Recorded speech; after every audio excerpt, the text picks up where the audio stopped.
The rain poured down hard, each drop drumming against the pavement as I stood outside the dimly lit alleyway. Memories of my troubled past swirled in my mind, threatening to drag me down into a pit of regret and despair. I pulled my coat tighter around me, trying to ward off the bone-chilling cold that seeped into my bones. With a heavy sigh, I pushed open the creaky door of the foreign trade firm where I now punched the clock, the familiar scent of stale coffee and paperwork hitting me like a wave of nostalgia. Inside, the office buzzed with activity, the sound of coworkers chatting and phones ringing filling the air. I exchanged nods with familiar faces, plastering on a polite smile to hide the turmoil brewing inside. Making my way to my desk, I couldn't shake the feeling of unease that hung over me like a dark cloud. Despite my efforts to leave my past behind, it seemed determined to follow me wherever I went, a constant reminder of the mistakes I'd made. "Morning, Walter." Katie's voice broke through my thoughts, her warm smile offering a glimmer of hope in the darkness.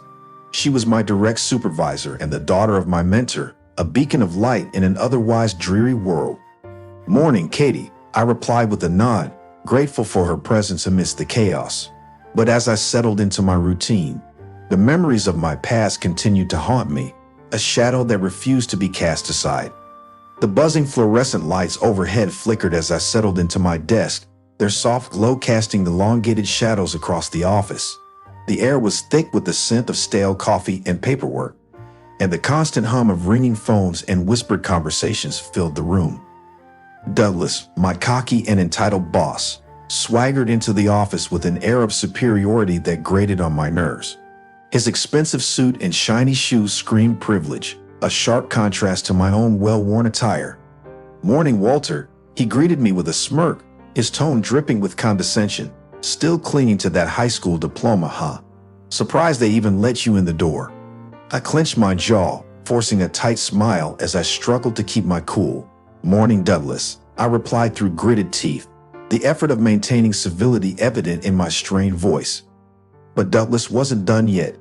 He prowled around my desk like a predator on the hunt, his gaze lingering on the photo of my mentor, Kevin, displayed proudly on my desk. "Ah, Kevin," he chuckled mockingly.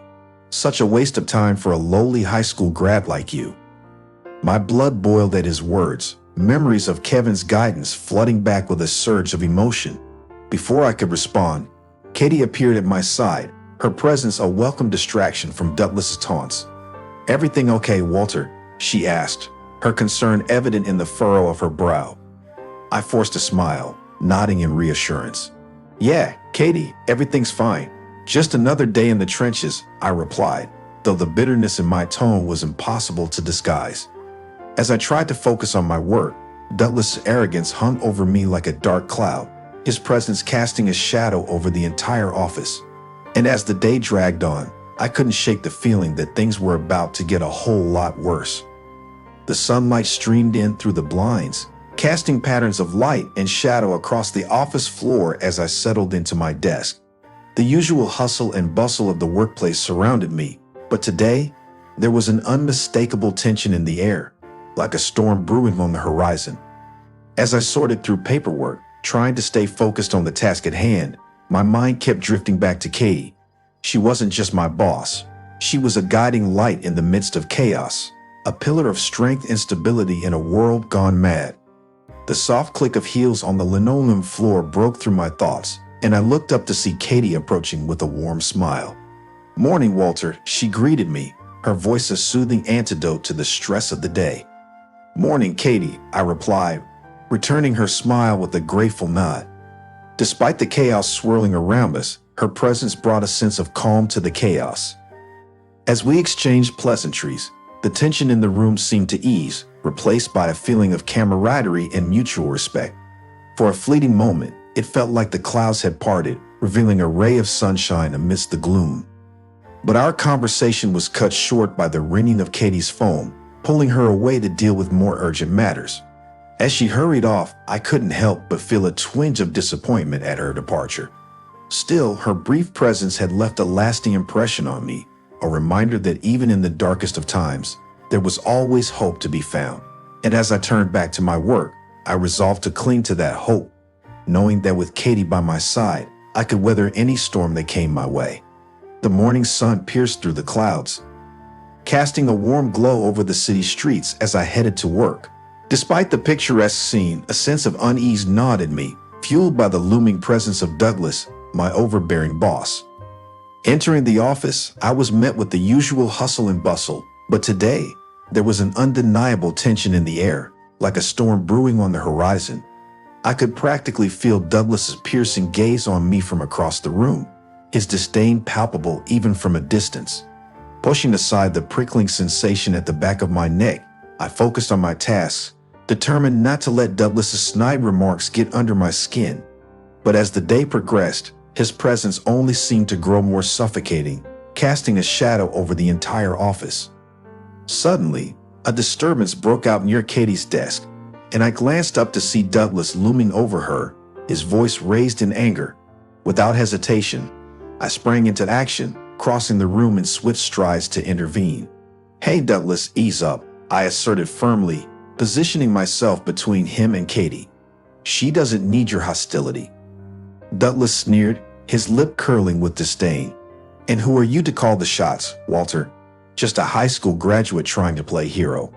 Refusing to be cowed, I squared my shoulders. "Maybe I don't have a fancy degree like you, Douglas, but I know how to treat people with respect. And right now, you're out of line." For a fleeting moment, Douglas seemed caught off guard by my assertiveness, but his defiance quickly resurfaced. "Fine," he spat, retreating with a dismissive wave of his hand. "But remember this, Walter, you'll regret crossing me."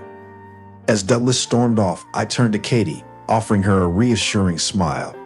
"Are you all right?" I inquired, genuine concern lacing my words.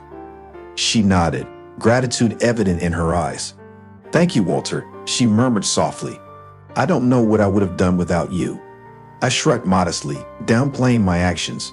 "Just doing what's right," I replied, though a swell of pride warmed my chest at having defended Katie. Yet, as I settled back into my work, I couldn't shake the nagging feeling that Douglas' threats held weight. Nevertheless, I refused to be intimidated. I had made a vow to protect those in need, and I intended to uphold that vow, whatever the cost. As the day dragged on, the office gradually quieted down, but the tension lingered thick in the air after Douglas' explosive outburst. I tried to focus on my work, but my mind kept circling back to the unsettling encounter with my boss, leaving me on edge. Suddenly, the ringing phone shattered the silence, yanking me from my thoughts. I glanced around, expecting someone else to answer, but no one moved, so I reluctantly picked up the receiver. "Hello," I answered, masking my irritation. There was a brief pause before a familiar voice broke through the line. "Walter? It's Ryan." My heart skipped a beat at the sound of his name, memories flooding back from a past I'd rather forget. Ryan used to run with the same crew I led, a reminder of a darker time I tried to bury. "What do you want, Ryan?" I asked, my tone guarded. "I need to talk to you," he replied urgently. "It's important." I hesitated, torn about whether to trust him, but there was something in his voice that I couldn't ignore. "All right," I said begrudgingly. "Meet me at the coffee shop on 5th Street in an hour." After hanging up, I sank back into my chair, Ryan's request weighing heavily on my mind. An hour later, I found myself across from Ryan in the dimly lit cafe, the smell of coffee and cigarettes hanging in the air. He looked older, but there was still a hint of the kid I once knew beneath the wear and tear. "What's this about, Ryan?" I asked, getting straight to the point. He hesitated, his eyes darting around before meeting mine. "It's about Douglas," he said finally. "He's trouble, Walter. You need to watch your back around him." I felt anger flare at the mention of Douglas's name, but I kept my composure. "What do you mean?" I demanded. Ryan leaned in, his expression serious. "Douglas has connections, dangerous ones. If you're not careful, he'll drag you down with him." A chill ran down my spine at his words, memories of my past life resurfacing. I'd worked hard to leave that behind, but now it seemed like it was catching up to me. "Thanks for the heads up, Ryan," I said, rising from my seat. "I'll keep that in mind." He nodded, his expression grave. "Take care of yourself, Walter, and watch your back." With that, I left the cafe, Ryan's warning weighing heavily on my shoulders. It seemed no matter how far I ran, My past always found a way to catch up with me. And now, with Douglas in the mix, it felt like I was being pulled back into the shadows once again. The office bustled with its usual activity as I settled into my desk, the events of the previous day still weighing heavily on my mind. The run-in with Ryan had me on edge, cautious of the threat Douglas posed, but fate had its own agenda in the works. As the morning wore on, the tension in the air grew thicker, like a storm brewing on the horizon. There was an undercurrent of anticipation rippling through the office, whispers exchanged in low tones, all eyes flicking nervously toward Douglas' office. Then, the intercom crackled to life, the sudden noise jolting me from my thoughts. "Walter," Mr. Thompson's voice boomed over the speakers. "I need to see you in my office, pronto." My heart raced as I rose from my desk, the gaze of my colleagues tracking my every move as I headed to the boss's office.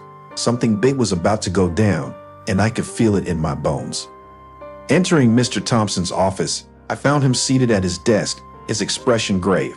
Beside him stood Douglas, his usual air of confidence replaced by a desperate look. "Walter," Mr. Thompson started, his tone serious. "I've gotten some troubling reports about Douglas' behavior towards you and the others. Is this true?" I hesitated, unsure of how to proceed. But before I could speak, Douglas jumped in, his voice laced with desperation. "It's all a bunch of lies, Mr. Thompson. Walter's out to get me, trying to undermine my position." I bristled at his accusation, but Mr. Thompson cut through the tension with a raised hand. "I've heard enough," he declared firmly. "Douglas, you're canned. Grab your stuff and get out now."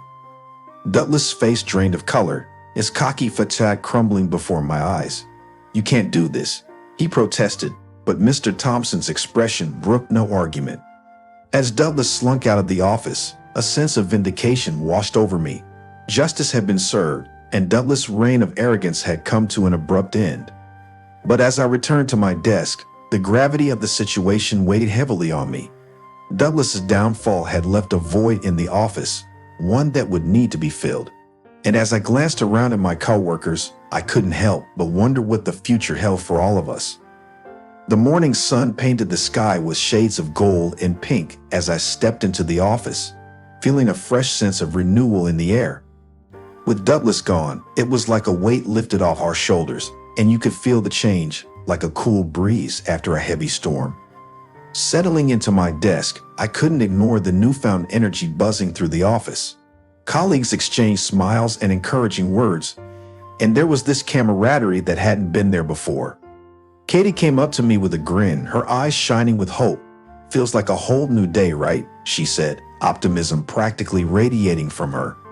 I nodded, giving her a smile in return. "Absolutely. It's like a breath of fresh air," I agreed, the relief clear in my voice.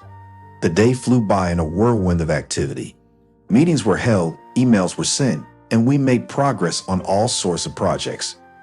But underneath it all, there was this sense of calm and contentment that hadn't been there before. As the day wound down, Mr. Thompson called for a quick staff meeting to talk about the changes happening in the company. Gathered in the conference room, we listened as he spoke about the importance of teamwork and respect.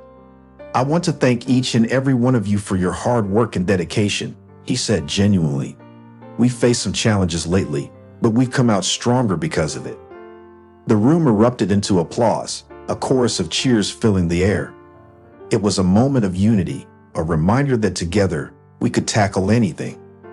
As the meeting ended, Mr. Thompson came up to me with a smile. "Walter, I just wanted to say how impressed I've been with your professionalism and integrity," he said sincerely. I felt a swell of pride at his words. "Thank you, Mr. Thompson. That means a lot," I replied, my voice tinged with emotion.